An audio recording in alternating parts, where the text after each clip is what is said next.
अस्सलाम वालेकुम स्टूडेंट्स। आज हम अपने चैप्टर नंबर 4 का लास्ट टॉपिक पढ़ेंगे, यानी disorders of skeletal system. Disorders का मतलब है कि कौन कौन सी खराबियां हैं जो कि हमारे स्केलेटल सिस्टम के अंदर हो सकती हैं। इनमें से जो पहली disease related to skeletal system है, that is osteoporosis.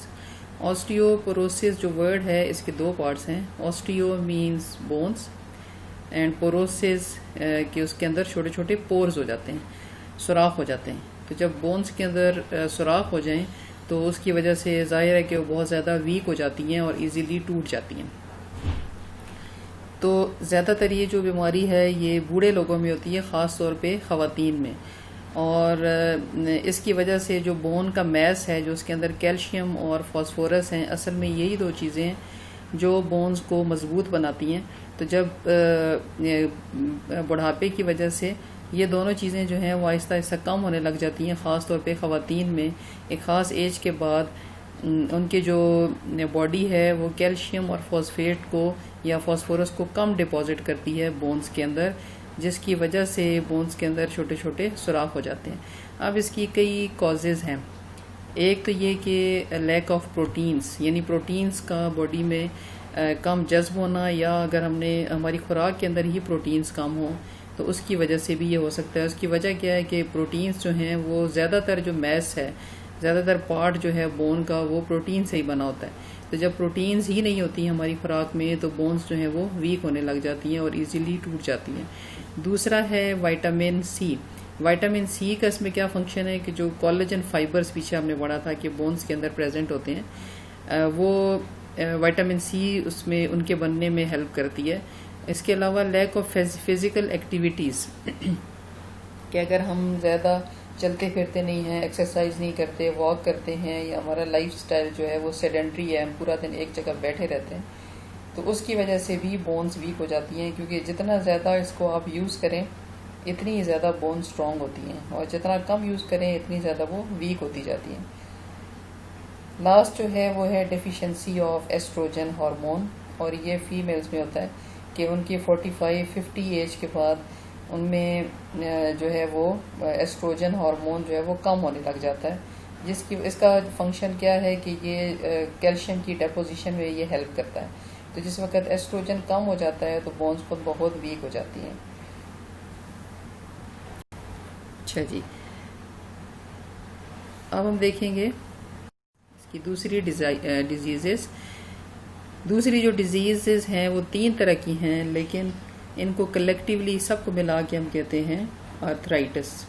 Arthritis word जो है इसकी मीनिंग्स क्या हैं? Inflammation in joint. इन्फ्लेमेशन का मतलब क्या है? स्वेलिंग।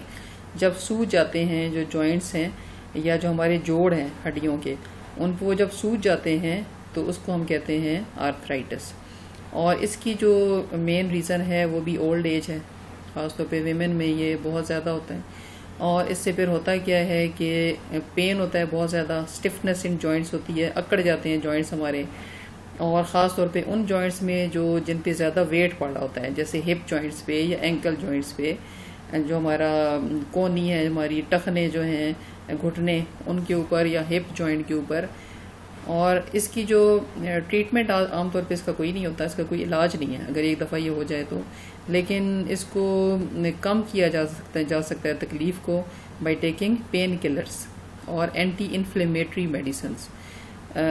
पेन किलर्स तो आपको पता है जो दर्द ख़त्म करने वाली दवाएं होती हैं, वो जब हम लेते हैं तो वक्ती तौर पे हमें आराम आता है कि हमें पेन महसूस नहीं होता। और एंटी इन्फ्लेमेटरी के वो बीमारियां, वो टैबलेट्स, वो दवाइयाँ जिनसे जो सोजन होती है वो कम हो जाती है जॉइंट्स के ऊपर, और उसकी वजह से भी हमें फिर पेन कम होने लग जाता है। अब इसकी जो है वो 3 मेन टाइप्स हैं। सबसे पहले है ऑस्टियो आर्थराइटिस। ऑस्टियो आर्थराइटिस में क्या होता है कि हमारी जो आमतौर पे जो बोन्स होती हैं, जब 2 बोन्स किसी जगह पे मिल रही होती हैं यानी जॉइंट के ऊपर, तो वहाँ पे जो है वो कार्टिलेज प्रेजेंट होता है। तो कार्टिलेज की वजह से जो बोन्स हैं वो आपस में रगड़ नहीं खाती हैं, फ्रिक्शन नहीं होती, और इस वजह से हमें पेन नहीं होता बिल्कुल भी। लेकिन एज के साथ साथ क्या होता है कि ये जो कार्टिलेज है ये घिसने लग जाती है, और यानी इसमें डी जनरेशन होने लग जाती है और वो ख़राब हो जाती है। और इसके अलावा उसकी जो दरमियान एक लुब्रिकेंट सा होता है जो रगड़ नहीं खाने देता दोनों बोन्स को आपस में, तो ये जो लुब्रिकेंट प्रोडक्शन है ये भी कम हो जाती है। और इस तरीके से बोन्स को चूंकि अब दरमियान में कोई अलग करने वाली चीज़ नहीं रही, कार्टिलेज जो है वो ख़त्म हो गई बीच में से, तो इस तरह से बोन्स जो हैं वो कई दफ़ा आपस में मिल जाती हैं।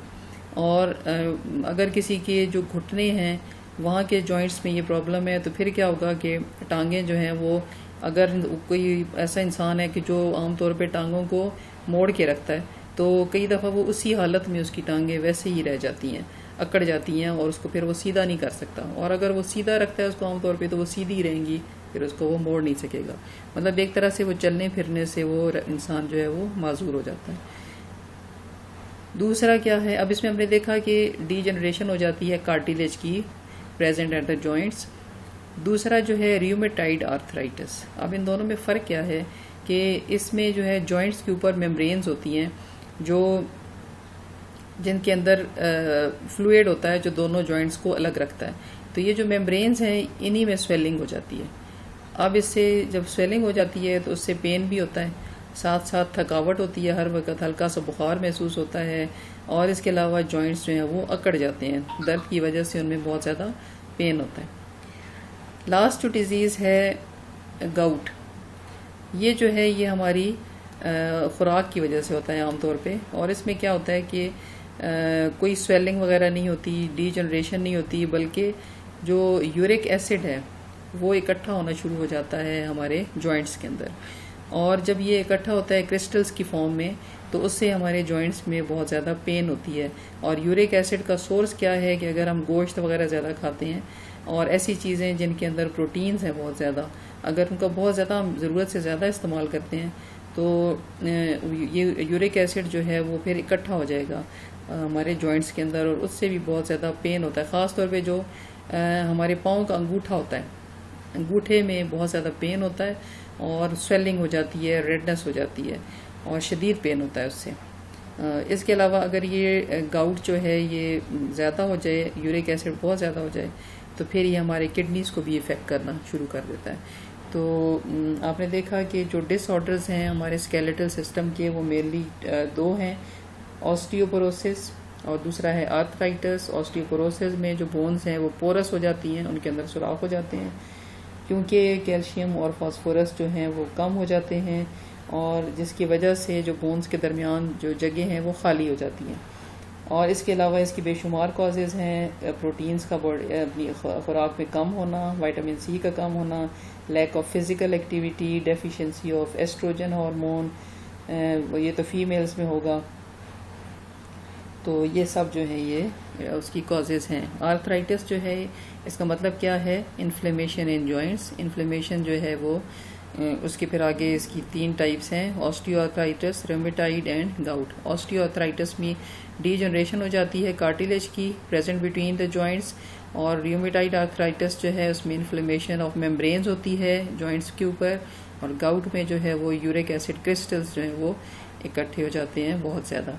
अब इसके लिए आप प्रैक्टिकली घर में भी करके देख सकते हैं। अगर आप ये देखना चाहते हैं कि आया वाकई कैल्शियम जो है वो बोन्स के अंदर होती है या नहीं, तो आप कोई बोन्स लेके, जो भी आपको कहीं से मिले बोन्स लेके, और फिर उसमें उसको आप डाल दें किसी भी एसिड में, फॉर एग्जांपल HCl में।